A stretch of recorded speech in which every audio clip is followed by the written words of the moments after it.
Sleeping is the most important thing we do every day for our health and lifespans that Batman had to master or else. Hitting upon one of my favorite topics that my physiology teacher lectured about a lot in college that we were all doing horribly wrong studying for those exams. To come away with an understanding of how to sleep perfectly like our Dark Knight does, let's understand why sleep is so crucial for us, what it actually does for our mind and body to sit at the top of Bruce Wayne's list of things to not mess up, all so we can finally understand what Batman's routine is for perfecting this. As Batman, much of Bruce's day is structured around the time he spends patrolling the streets of Gotham, where most nights the police can notice that he typically operates between the hours of midnight to 4 a.m. Not the best time for sleep, but regardless, there are things he does that are just as strict as the schedule he keeps. A schedule where, from other videos we studied, we know that during the day Bruce wakes up and proceeds to maintain one of the wackiest workout routines that sees him training for 3 separate hour-and-a-half workouts in the morning, midday, and evening, with him running anywhere from 5 miles to a marathon, rock climbing, practicing martial art techniques, and performing some extremely heavy lifts that all serve to break down his muscles and mental stamina, and he does this for 6 to 7 days a week. All the while, he still makes the time to go to charity events, press events, show up to run his multi-billion-dollar company, and go to the bathroom. You see, all of this being any workout and mental work you do during the day on top of all the functions your body needs to go through just to keep you alive serves to burn through a pool of finite resources. And the more you do, the more that daily pool shrinks and the harder it gets to do anything. These resources being chemicals or neurotransmitters that serve as the brain's fuel source, as a careful balance of dopamine that motivates you to do work, norepinephrine that helps you feel alert, serotonin that regulates your mood, and sense of well-being start to dry out, plummeting your brain's ability to do anything with an ounce of dignity. And these chemicals don't just disappear when used up. No, much like anything you eat or use, the use of these resources leaves behind trash, waste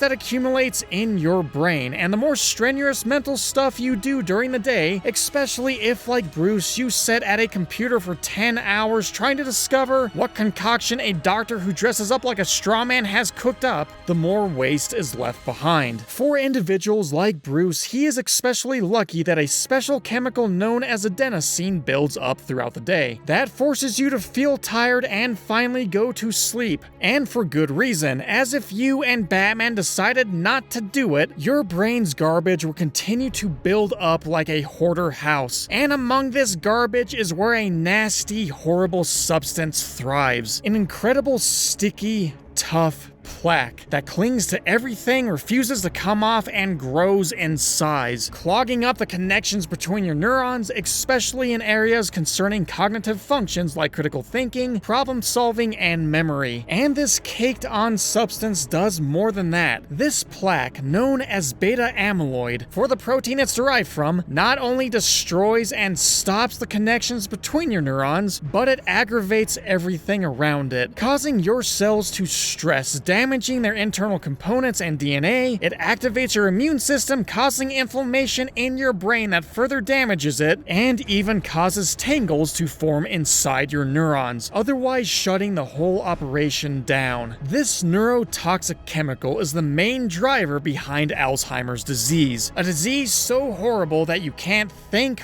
function, you forget your loved ones' faces, and your memory of the life you've lived fades away. And currently, there is no cure and hardly any treatment for that matter. On the physical, muscular side, anyone who does anything close to 20% of Batman's physical activity is certainly going to see their muscles, and more importantly, their internal organs go through their own resource spending and waste building process, as tiny microscopic tears spread throughout their muscle fibers, and this physical strain damages cells and organs like your heart, liver, your kidneys, and digestive system, system, which with poor sleep can become overwhelmed, cause nausea, vomiting, and overall you can really decrease your lifespan, aging your body fast. This is why we sleep, and the more perfect the sleep, the better, by a lot. Usually the non-perfect sleep most of us are used to, going to bed at different hours and not following any sort of strict protocol, sees us going through the 4 basic sleeping cycles of non-rapid eye movement or N1 light sleep, where you just fall asleep,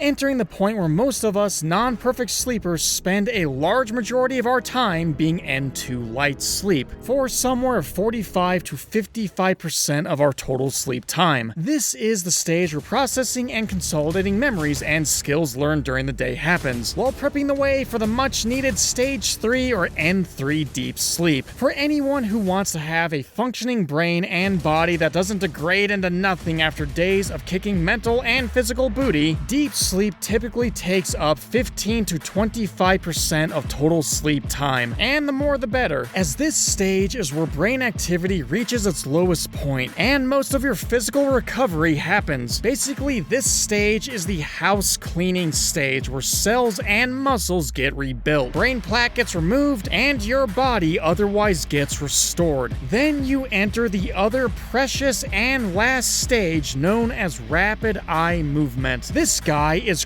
crucial to processing emotional memories, stress, and consolidating memories and motor skills. Also being the stage where you dream and your body paralyzes itself to prevent you from acting your dreams out, taking 20 to 25% of our sleep time. When first on the scene in his first year fighting crime, we many times see Bruce sleeping between the hours of something around 5 a.m. to noon, if not an hour or so past this time for anywhere from 7 to 9 hours of sleep. And for quite some time, Batman can be seen following something of a non-perfect sleep routine, as he operates both day and night, sleeping whenever he can. In certain series, we even see him for a while attempting to lower the amount of sleep he needs, going down to something like 4 hours or less, using extreme diets containing anything from drugs like caffeine to stronger exotic tree barks, all meant to keep him stimulated for long periods at a time, only for him to just crash later. And this is a recipe for aging and Alzheimer's. It's in his later years when Gotham more or less gets a grip on its villains, and Batman is partnered up with, being something of a leader of a group of superheroes, only to be aided in Gotham by a cast of other new heroes patrolling the streets, where any sort of resemblance of a non-average but strict routine aimed at perfecting his sleep sets in. Cause try as he might, Bruce sooner or later likely realizes that sleep is universally one thing that none of us can run from, and is the one thing that has the biggest impact on his and our overall health and ability to be productive, by quite a lot. In itself, for a human to get perfect sleep, thanks to studies done by teams like Blueprint, we now know that perfect sleep can greatly increase the most important sleep stages that restore our mind and body, being stages 3 and 4 of deep sleep and REM by something around 75% each, causing us to stay in both REM and deep sleep from not the usual 1 to 1.5 hours each, but instead for now 2.5 hours each. And this just skyrockets the amount of time and force the body uses to just clean house, to restore its brain and function of every organ back to 100%, all the while slowing down Bruce's speed of aging so the world can have a non-brain dead and consistently tired out of his mind Batman far longer. At this point in his career, having the resources to perfect his sleep, and luckily the known protocol for perfect sleep that Bruce would have, wouldn't be too hard for him to follow, with the first and most obvious step being having a strict bedtime and wake time. You see, your body is far more programmable than we typically give it credit for, and inside your brain, your master biological clock keeps keeps track of all of this. If you vary your sleep and wake time, your body really has no idea when it's time to fall asleep and when to expect to be up and aroused, causing most people sleep inertia, or the time it takes from them to go from being asleep to being aroused, taking them anywhere from 30 minutes to sometimes over an hour and a half, aided by a cup of coffee, to overcome. And not to mention, it takes many people some 30 minutes to a full hour to fall asleep. Perfect sleep individuals, like our older Batman on the other hand, happen to master sleeping like any skill, taking 4 minutes or less to fall asleep and are ready to hit the streets in something like 10 to 20 minutes after they wake up. The second major part of Bruce's protocol would be, after waking up, getting as much lux or light energy in his eye as he can, with the sun producing tens of thousands of much needed lux over the 150 to 300 lux that typical indoor lights have, releasing a cascade of those brain chemicals, arousing him better than coffee ever could. But perhaps the third and incredibly vital part of Batman's routine that fits perfectly in with his robust schedule is his non-traditional eating. We all love food. However, for most people with superhuman sleep, or rather sleep that is well above the average, studies have found that the more time you have from your last meal to when you go to sleep, the better. Think about something along the lines of 5 to 8 hours. This time is what allows your body to fully digest and then dedicate its time to sleep,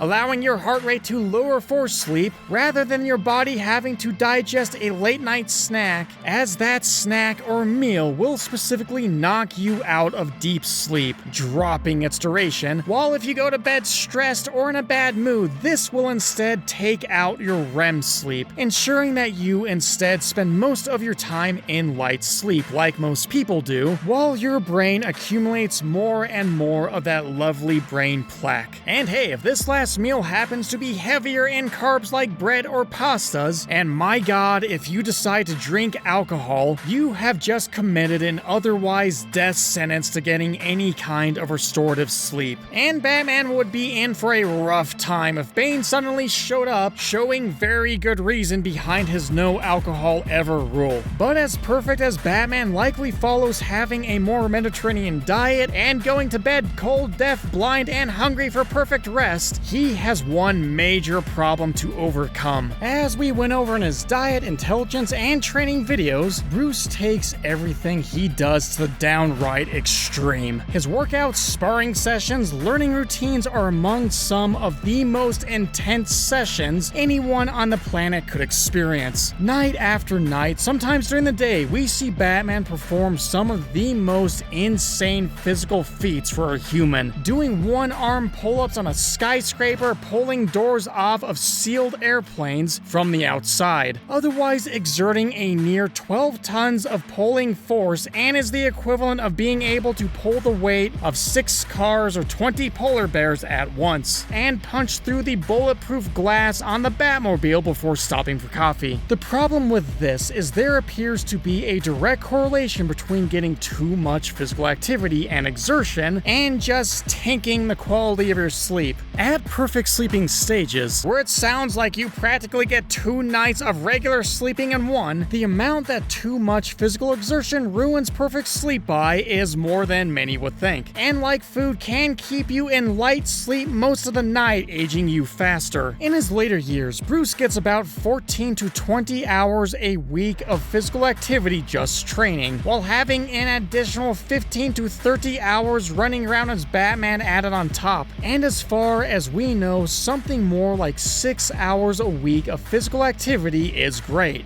with anything over or under that amount having some pretty significant negative consequences. But if none of this was very interesting, then I saved one fact for last. As we calculated after going over Batman's diet in a previous video linked below, his daily calorie intake based upon his sleep-destroying physical activity in his early years would be something around 7,000 to 8,000 calories a day. With us going over more science like Batman's insane diet in these videos right here, hope it was useful.